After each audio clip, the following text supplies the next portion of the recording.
ৰৈ ৰৈ বিনালে চিনেমাখনৰ হলত যেতিয়া চলি আছিল তাত এটা অলৌকিক ঘটনা সংঘটিত হল আৰু সেই ঘটনাটো কি হৈছে মই আপোনালোকক দেখাম। আপোনালোকে যিখন পৰ্দা এতিয়া দেখি আছে ধিমিক ধামাক কৰি যিখন চলি আছে এইখন হৈছে সেই চিনেমাখন চাই থকা হলটোৰ সেই পৰ্দাখন যিখন পৰ্দাত আপোনালোকে চিনেমা চাই আৰু এই পৰ্দাতেই সেই আচৰিত ঘটনাটো সংঘটিত হল আৰু দৰ্শকসকলে ব্যক্ত কৰিছে যে সেই ঘটনাটো যেতিয়া সংঘটিত হল যেন জুবিন গাৰ্গ আমাৰ ওচৰলৈ অহাৰ অনুভৱ আমি কৰি পাইছিলো। আৰু কাষত মই জুবিন গাৰ্গৰ যিখন ফটো দেখাই আছো হাত দাঙি এইখন মইহে লগাই দিছো, এই পৰ্দাখনত ওলোৱা নাই। পৰ্দাখনত কেৱল ওলাইছে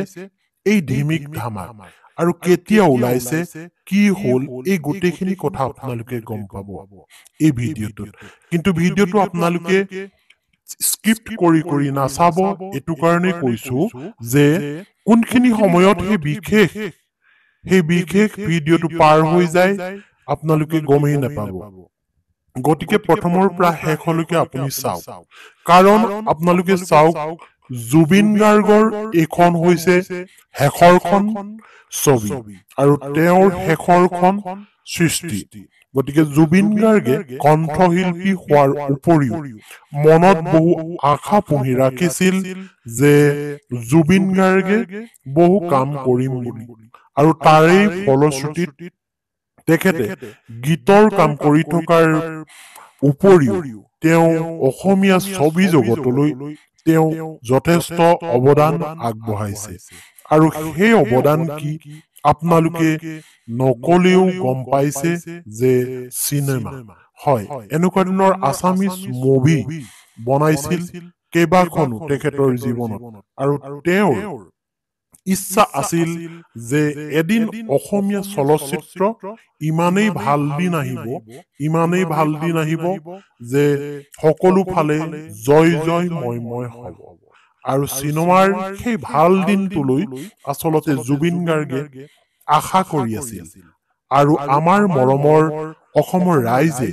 জুবিন গাৰ্গক ভাল পোৱা ৰাইজে জুবিন গাৰ্গৰ গীত ভাল পোৱা ৰাইজে সেই দিনটোৰ আশা কৰি আছিল যে এনেকুৱা এটা দিন আহিব যিটো দিনত অসমীয়া চলচ্চিত্ৰ চলিব কেৱল অসমৰ ছবিগৃহত। সেয়া আশা আছিল জুবিন গাৰ্গৰ। গতিকে তেওঁ ইখনৰ পিছত সিখন চিনেমা দি গল, ৰাজনীতি, মিছন চাইনা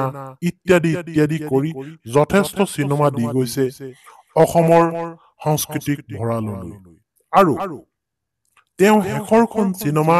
যিখন এতিয়া ৰৈ ৰৈ বিনালে আপোনালোকে চাই আছে বা হলত চলি আছে, এই চিনেমাখনৰ বহুত হেঁপাহ আছিল জুবিন গাৰ্গৰ, আৰু হেঁপাহ থকাৰ কাৰণেই এতিয়া জুবিন গাৰ্গে মাজে মাজে এনেকৈ নিজৰ উপস্থিতিৰ কথা আহি ৰাইজক অৱগত কৰে, কিবা যেন অলৌকিকতা এটা দেখুৱায়। কাৰণ আপোনালোকে গম পায় যে ছিংগাপুৰৰ পৰা যেতিয়া তেওঁৰ নৰশ্বৰ দেহ লৈ আহিছিল তেতিয়া অসম পোৱাৰ লগে লগেই বৰষুণ আহিছিল, আৰু সেই বৰষুণত সকলো ৰাইজে অকণমান হলেও তিতিছিল, আৰু ৰাইজে অনুভৱ কৰিছিল যেন জুবিন গাৰ্গৰ উপস্থিতি এই বৰষুণত আছে। জুবিন গাৰ্গে হয়তো দেখাইছে যে মোৰ উপস্থিতি চোৱা, মই তোমালোকৰ লগত আছো এনেকৈ। আৰু ঠিক তাৰ পিছতে ৰৈ ৰৈ বিনালে যিদিনা ৩১ তাৰিখৰ দিনা ৩১ অক্টোবৰৰ পুৱতি নিশা ৪:৪৫ প্ৰথম দৰ্শনী হৈছিল, ঠিক তাৰ অকণমান আগৰে পৰা বৰষুণ দিবলৈ আৰম্ভ কৰিছিল অসমত। হয়, জুবিন প্ৰেমী, জুবিন অনুৰাগী, জুবিনক ভাল পোৱা ব্যক্তিসকলে চিনেমা চাবলৈ যেতিয়া হললৈ গৈছিল, এই মানুহখিনিক জুবিন গাৰ্গে অকণমান হলেও তিয়াইছিল বৰষুণত। আৰু জুবিন গাৰ্গে তেওঁৰ যে সেই উপস্থিতিৰ কথা জনাই দিছিল, এই কথাবোৰ আচলতে অসত্য যেন লাগিলেও অলৌকিক যেন লাগিলেও কেতিয়াবা ভাবিবলৈ মন যায় যে সত্য এয়া জুবিন গাৰ্গে নিজৰ উপস্থিতিৰ কথা ৰাইজক জনাইছে ইটোৰ পিছত সিটোকৈ ঠিক তেনেকৈ এতিয়া আপোনালোকক মই যিটো কথা ক'বলৈ গৈ আছো এই কথাটো হৈছে ঠিক তেনেকুৱাই ৰাইজে অনুভৱ কৰিছে আৰু জুবিন গাৰ্গে ৰৈ ৰৈ বিনালে চিনেমাখনৰ ডাবিঙৰ কাম ছিংগাপুৰৰ পৰা ঘূৰি আহি কৰিম বুলি কৈছিল আপোনালোকে চিনেমাখনৰ এই যি ধিমিক ধামাক কৰি থকা এই পৰ্দাখনত চকু ৰাখিব হয় নহলে আপোনালোকে গম নাপাব কেতিয়া সেই দৃশ্যটো পাৰ হৈ যাব মই কৈ দিম তাৰ আগে আগে যেতিয়া আসল দৃশ্যটো আহিব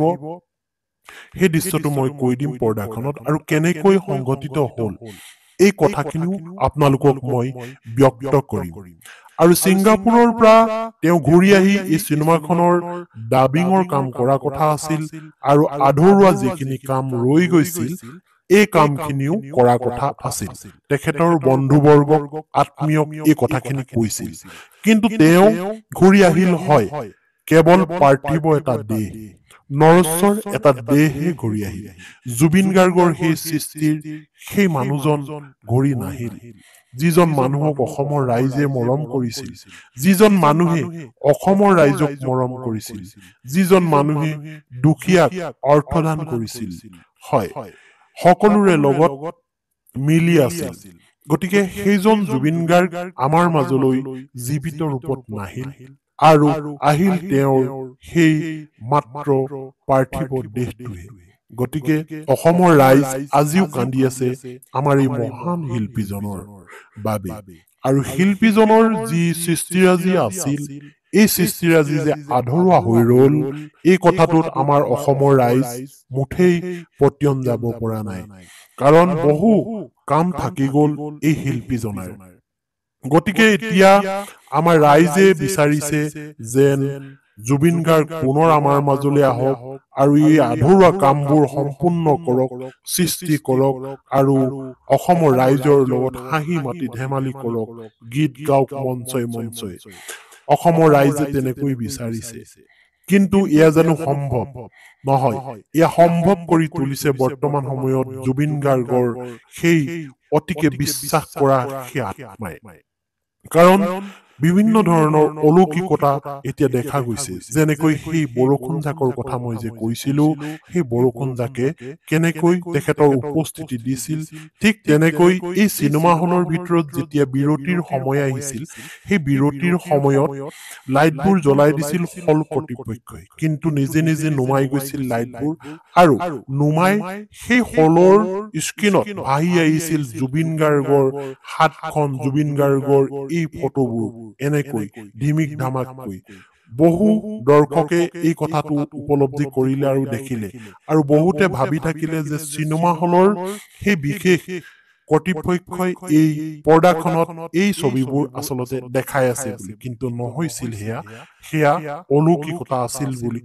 দৰ্শকে কয় কিন্তু এই কথাটো কিমান সত্য আৰু অসত্য আমি নাজানো কিন্তু সেই তাত উপস্থিত থকা দৰ্শকে কিছু কথা এনেকৈ সামাজিক মাধ্যমত ব্যক্ত কৰিছে আৰু আপোনালোকলৈ তাৰে ক্ৰিয়দাংশ মই আগবঢ়ালো ধন্যবাদ